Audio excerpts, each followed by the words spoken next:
Este canal de audiolibros edita un poco el contenido de los libros siempre siendo fiel a la idea del autor con respecto a su obra. No nos hacemos responsables por las nuevas ideas que pueda llegar a causar el contenido. Nuestro único fin es esparcir de forma libre la información. Rasomon. Rayunosuke Kotegawe. Era un frío atardecer. Bajo Rasomon, el sirviente de un samurái esperaba que cesara la lluvia. No había nadie en el amplio portal. Solo un grillo se posaba en una gruesa columna, cuya laca carmesí estaba resquebrajada en algunas partes. Situado Rasomon en la avenida Sujaltu, era de suponer que algunas personas, como ciertas damas con el Ichimegasa o nobles con el Momievos, podrían guarecerse allí, pero al parecer no había nadie fuera del sirviente. Y era explicable, ya que en los últimos 2 o 3 años la ciudad de Kioto había sufrido una larga serie de calamidades. Terremotos, tifones, incendios y carestías la habían llevado a una completa desolación. Dicen los antiguos textos que la gente llegó a 1. Destruir las imágenes budistas y otros objetos del culto, y esos trozos de madera, laqueada y adornada con hojas de oro y plata, se vendían en las calles como leña. Ante semejante situación, resultaba natural que nadie se ocupara de restaurar Rasomon. Aprovechando la devastación del edificio, los zorros y otros animales instalaron sus madrigueras entre las ruinas. Por su parte, ladrones y malhechores no lo desdeñaron como refugio, hasta que finalmente se lo vio convertido en depósito de cadáveres anónimos. Nadie se acercaba por los alrededores al anochecer, más que nada por su aspecto sombrío y desolado. En cambio, los cuervos acudían en bandadas desde los más remotos lugares. Durante el día, volaban en círculo alrededor de la torre, y en el cielo enrojecido del atardecer sus siluetas se dispersaban como granos de sésamo antes de caer sobre los cadáveres abandonados. Pero ese día no se veía ningún cuervo, tal vez por ser demasiado tarde. En la escalera de piedra, que se derrumbaba a trechos y entre cuyas grietas crecía la hierba, podían verse los blancos excrementos de estas aves. El sirviente vestía un gastado kimono azul, y sentado en el último de los 7 escalones contemplaba distraídamente la lluvia, mientras concentraba su atención en el grano de la mejilla derecha. Como decía, el sirviente estaba esperando que cesara la lluvia, pero de cualquier manera no tenía ninguna idea precisa de lo que haría después. En circunstancias normales, lo natural habría sido volver a casa de su amo, pero unos días antes éste lo había despedido, no obstante los largos años que había estado a su servicio. El suyo era uno de los tantos problemas surgidos del precipitado derrumbe de la prosperidad de Kioto. Por eso, quizás, hubiera sido mejor aclarar, el sirviente espera en el portal sin saber qué hacer, ya que no tiene a dónde ir. Es cierto que, por otra parte, el tiempo oscuro y tormentoso había deprimido notablemente el sentimentalismo de este sirviente de la época Han. Habiendo comenzado a llover a mediodía, todavía continuaba después del atardecer. Perdido en un mar de pensamientos incoherentes, buscando algo que le permitiera vivir desde el día siguiente y la manera de obrar frente a ese inexorable destino que tanto lo deprimía, el sirviente escuchaba, abstraído, el ruido de la lluvia sobre la avenida Sujaku. La lluvia parecía recoger su ímpetu desde lejos, para descargarlo estrepitosamente sobre Rasomon, como envolviéndolo. Alzando la vista, en el cielo oscuro se veía una pesada nube suspendida en el borde de una teja inclinada. 2. Para escapar a esta maldita suerte, pensó el sirviente, no puedo esperar a elegir un medio, ni bueno ni malo, pues si empezara a pensar sin duda me moriría de hambre en medio del camino o en alguna zanja. Luego me traerían aquí, a esta torre, dejándome tirado como a un perro. Pero si no elijo. Su pensamiento, tras mucho rondar la misma idea, había llegado por fin a este punto. Pero ese, si no elijo, quedó fijo en su mente. Aparentemente estaba dispuesto a emplear cualquier medio, pero al decir si no, demostró no tener el valor suficiente para confesarse rotundamente, no me queda otro remedio que convertirme en ladrón. Lanzó un fuerte estornudo y se levantó con lentitud. El frío anochecer de Kioto hacía aflorar el calor del fuego.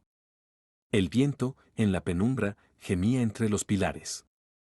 El grillo que se posaba en la gruesa columna había desaparecido. Con la cabeza metida entre los hombros paseó la mirada en torno del edificio. Luego levantó las sombreras del kimono azul que llevaba sobre una delgada ropa interior. Se decidió por fin a pasar la noche en algún lugar que le permitiera guarecerse de la lluvia y del viento, en donde nadie lo molestara. El sirviente descubrió otra escalera ancha, también laqueada, que parecía conducir a la torre. Ahí arriba nadie lo podría molestar, excepto los muertos. Cuidando de que no se deslizara su espada de la vaina sujeta a la cintura, el sirviente puso su pie calzado con sandalias sobre el primer peldaño. Minutos después, en mitad de la amplia escalera que conducía a la torre de Rasomón, un hombre acurrucado como un gato, con la respiración contenida, observaba lo que sucedía más arriba. La luz procedente de la torre brillaba en la mejilla del hombre, una mejilla que bajo la corta barba descubría un grano colorado, purulento. El hombre, es decir el sirviente, había pensado que dentro de la torre solo hallaría cadáveres, pero subiendo 2 o 3 escalones notó que había luz y que alguien la movía de un lado a otro. Lo supo cuando vio su reflejo mortecino, amarillento, oscilando de un modo espectral en el techo cubierto de telarañas. ¿Qué clase de persona encendería esa luz en Rasomón en una noche de lluvia como aquella? Silencioso como un lagarto, el sirviente se arrastró hasta el último 3 peldaño de la empinada escalera. Con el cuerpo encogido todo lo posible y el cuello estirado, observó medrosamente el interior de la torre. Confirmando los rumores, vio allí algunos cadáveres tirados negligentemente en el suelo. Como la luz de la llama iluminaba escasamente a su alrededor, no pudo distinguir la cantidad. Únicamente pudo ver algunos cuerpos vestidos y otros desnudos, de hombres y mujeres. Los hombros, el pecho y otras partes recibían una luz agonizante, que hacía más densa la sombra en los restantes miembros. Unos con la boca abierta, otros con los brazos extendidos. Ninguno daba más señales de vida que un muñeco de barro. Al verlos entregados a ese silencio eterno, el sirviente dudó que hubiesen vivido alguna vez. El hedor que despedían los cuerpos ya descompuestos le hizo llevar rápidamente la mano a la nariz. Pero un instante después olvidó ese gesto. Una impresión más violenta anuló su olfato al ver que alguien estaba inclinado sobre los cadáveres. Era una vieja escuálida, canosa y con aspecto de mona, vestida con un kimono de tono ciprés. Sosteniendo con la mano derecha una tea de pino, observaba el rostro de un muerto, que por su larga cabellera parecía una mujer. Poseído más por el horror que por la curiosidad, el sirviente contuvo la respiración por un instante, sintiendo que se le erizaban los pelos.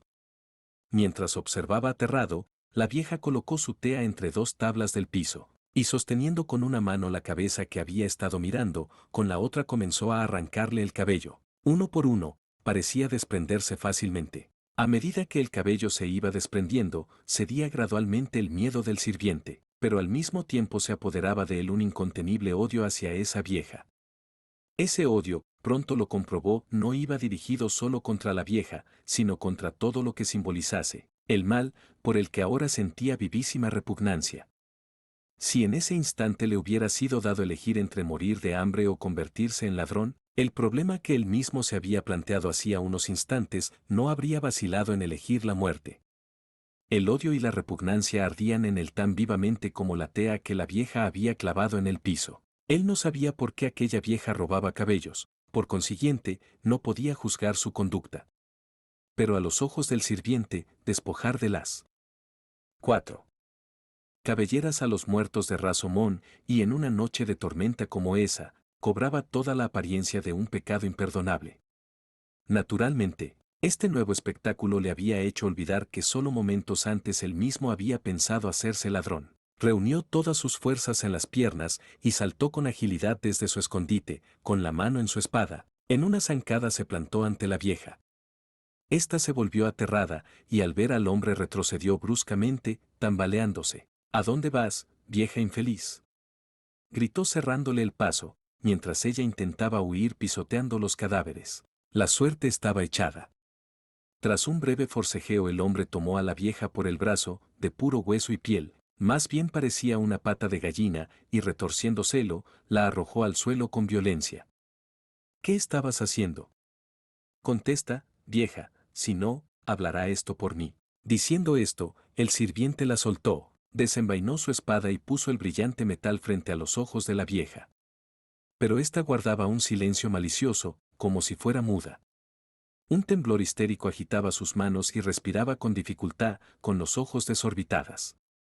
Al verla así, el sirviente comprendió que la vieja estaba a su merced. Y al tener conciencia de que una vida estaba librada al azar de su voluntad, todo el odio que había acumulado se desvaneció, para dar lugar a un sentimiento de satisfacción y de orgullo, la satisfacción y el orgullo que se sienten al realizar una acción y obtener la merecida recompensa. Miró el sirviente a la vieja y suavizando algo la voz, le dijo: «Escucha. No soy ningún funcionario imperial. Soy un viajero que pasaba accidentalmente por este lugar.